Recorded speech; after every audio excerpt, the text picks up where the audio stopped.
పార్వతీపురం మన్యం జిల్లా సాలూరులో డిఎస్సి నియామకాల్లో అవకతవకలు జరిగాయంటూ వైసీపీ ఆందోళన చేపట్టింది.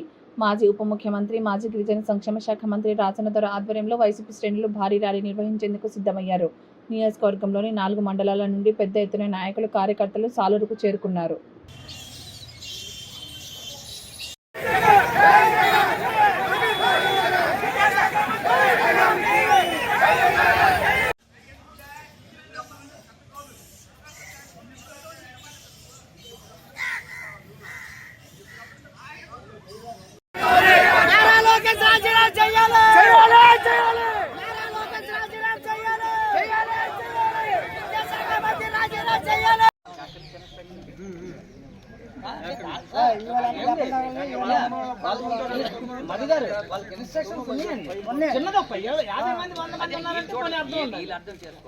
ఇప్పుడు మనుషులే కదా మనం ఊర్లో ఉన్న మనుషులు వచ్చారు.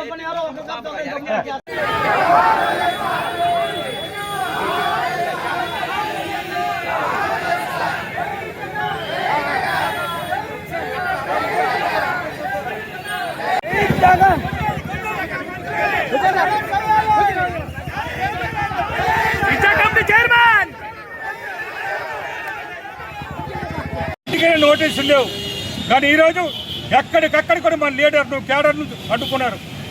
అయినప్పుడు కూడా ఎంతమంది వచ్చారు. ప్రతి ఒక్కరికి కూడా నేను కృతజ్ఞతలు తెలియజేసుకుంటున్నాను. మేమేం చేసాం చెప్పడం లేదు. మేము ఒక్కటే న్యాయబద్ధంగా డిఎస్సిలో అన్యాయం జరిగింది. డిఎస్సిలో సుమారు 400 పైగా ఉద్యోగులు అక్రమాలు జరిగేవి, అవకతవకలు జరిగేవి, మోసాలు జరిగేవి. అలాగే అవి కాకుండా మామూలు కూడా ఎన్నో అవకతవకలు జరిగేవి. వీటన్నిటికి సంబంధించి మేము దర్యాప్తు చేయమని చెప్తున్నాం. అదే సిబిఐ చేత గౌరవ హైకోర్టు కూడా అధికారులకు దర్యాప్తు చేయమంటుంది. రాష్ట్ర అధికారులు ఒక మంత్రి గారి మీద ఏం దర్యాప్తు చేస్తారు, ఒక ప్రభుత్వం మీద ఏం దర్యాప్తు చేస్తారు? అందుకే సిబిఐ ఇది మొత్తం కేంద్రానికి సంబంధించింది కాబట్టి ముఖ్యమంత్రి మీద కూడా దర్యాప్తు చేసే అధికారం వారికి ఉన్నది. అందుకే దీన్ని బాధ్యత వహించి ఈరోజు జరిగిన ఎక్కడికక్కడ మాకు అవసరాలకు సంబంధించి ముఖ్యమంత్రి గారు అలాగే విద్యాశాఖ మంత్రి గారు బాధ్యత వహించాలి. ప్రశ్నిస్తారని చెప్పిన ఉప ముఖ్యమంత్రి గారు ఎక్కడ ఉన్నారో మరి తెలియదు.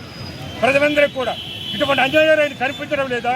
నిన్న ప్రియాంక అనే పీజీ మెడికల్ విద్యార్థి చనిపోయింది, అది ఉప ముఖ్యమంత్రి గారు కనిపించడం లేదా? అనేక మంది విద్యార్థులు చనిపోతారు, అది కనిపించడం లేదా? ఈ అన్యాయాలు ఉప ముఖ్యమంత్రి గారు కనిపించడం లేదా? ఎప్పుడు ప్రశ్నిస్తారు ఆయన? నీ అభిమానులందరికీ నిన్ను వదిలేసి అయిపోతున్నారు. ఆ విషయం గుర్తుపెట్టుకోండి. ఈ అభిమానులందరికీ మిమ్మల్ని వదిలేస్తున్నారు ఉప ముఖ్యమంత్రి గారు. ఇప్పటికైనా ప్రశ్నించడం నేర్చుకోండి. మీ పార్టీ నిలబడాలి, మీరు బలపడాలి అంటే ప్రశ్నించాలి. ఈ ప్రభుత్వాన్ని ప్రశ్నించకపోతే మనం మీ పరిస్థితి అంతే. శాంతియుతంగా చేస్తాం. ఎక్కడ ఎవరిని కూడా ఇటు ప్రజల్ని కానీ ఇబ్బంది పెట్టాం. శాంతి భద్రతలకు భంగం కలుగు చేయం. ఎప్పుడు చేసిన మనం ఇది తెలుగుదేశం లాగా గూండాల రాజ్యం కాదు. సాలూరు నియోజకవర్గంలో గూండాలకు మార్చారు ఈ ప్రభుత్వం వచ్చిన తర్వాత. సాలూరు టౌన్లోనే గూండాలు ఉన్నారు తెలుగుదేశం పార్టీలో. నా డ్రైవర్ మీద కొట్టడానికి వచ్చేది ఆలోచించుకోండి, నా కారు మీద దాడి చేయడానికి వచ్చేది ఒకసారి ఆలోచించుకోండి. ఇక్కడ ఎటువంటి ప్రభుత్వం ఉన్నదో, ఎటువంటి గూండాలు ఉన్నారో ఇవేమీ పోలీసులకు కనిపించావు. మేము శాంతియుతంగా వస్తామంటే మమ్మల్ని అరెస్ట్ చేస్తాను. గంటల తరబడి తెల్లవారు నుంచి ఇదే నాకు పరిస్థితి. తెల్లవారు 7 గంటల నుంచి ఇదే పరిస్థితి అన్నమాట. హౌస్ అరెస్ట్ 10 ఇప్పుడు కూడా నేను వైజాగ్ వెళ్తానంటే విడిచిపెట్టారు. ఇప్పుడు నాకు పరీక్ష ఉన్నది, ఆ పరీక్షకు నేను వెళ్తానంటే విడిచిపెట్టారు. చుట్టుపక్కల ఉన్న మా వాళ్ళందరికీ రావడం జరిగింది. ఎన్ని చేసినా సరే మా ఉద్యమాన్ని ఆపలేరు. అన్యాయం జరిగినప్పుడు మమ్మల్ని కానీ మా నాయకుడు జగన్మోహన్ రెడ్డి కానీ ప్రశ్నించకుండా ఎవరూ ఆప్ చేయలేరు. అలాగే మా జిల్లాలో ఉన్న మా పెద్దలు బొత్స సత్యనారాయణ కానీ అలాగే మంచి శ్రీభూతమే కాబోయే ముఖ్యమంత్రి జగనే. ప్రజలు మీరు అందరికీ తెలుస్తుంది. సారూరులో ఈ మంత్రి గారు ఎలాగ ఎన్నికయ్యారో మీకు తెలుసు. సారూరు పట్టణ ప్రజలకు కూడా తెలుసు. టీడీపీ వారు కాలు పట్టుకుని ఓట్లు వేయించుకున్నారు. ఇప్పుడు ప్రజలు చుట్టూ పట్టుకుంటున్నారు. అలాగే ఉద్యోగులకు అన్యాయం చేశారు. ఉద్యోగాలు తీసేస్తున్నారు, వచ్చిన ఉద్యోగాలు అమ్ముకుంటున్నారు. ఇది ప్రభుత్వ పాలన ఇలా కూడదన్నమాట. కాబట్టి మరొకసారి మీ అందరికీ మనవి చేస్తున్నాను. మరి ఈరోజు కార్యక్రమంలో పాల్గొన్న వాళ్ళందరికీ కూడా మళ్ళీ మనం ఎప్పుడు పిలిచినా ఇటువంటి కార్యక్రమాలకి మీరందరూ రావాలని మనవి చేసుకుంటూ, ఎన్ని అడ్డంకులు వచ్చినా, ఎన్ని ఇబ్బందులు పెట్టినా, ఎంతమంది నా స్నేహితులు, సోదరులు, సహోదరులు, నాయకులు, కార్యకర్తలు పేరు పూట ధన్యవాదాలు తెలియజేసుకుంటూ జై జగన్, జై జగన్. హౌస్ అరెస్ట్ చేశారు, అన్ని దారులను కూడా పోలీసులు మూసివేశారు. నా ఇంటి దగ్గరే నన్ను హౌస్ అరెస్ట్ చేశారు. మీ అందరికీ తెలుసు, ఉదయం నుంచి ఎంతమంది పోలీసులు నా ఇంటి చుట్టూ. సిఐలు అక్కడే ఉన్నారు, ఎస్ఐలు అక్కడే ఉన్నారు, పోలీసులు అక్కడే ఉన్నారు, సిఆర్పి వారు అక్కడే ఉన్నారు.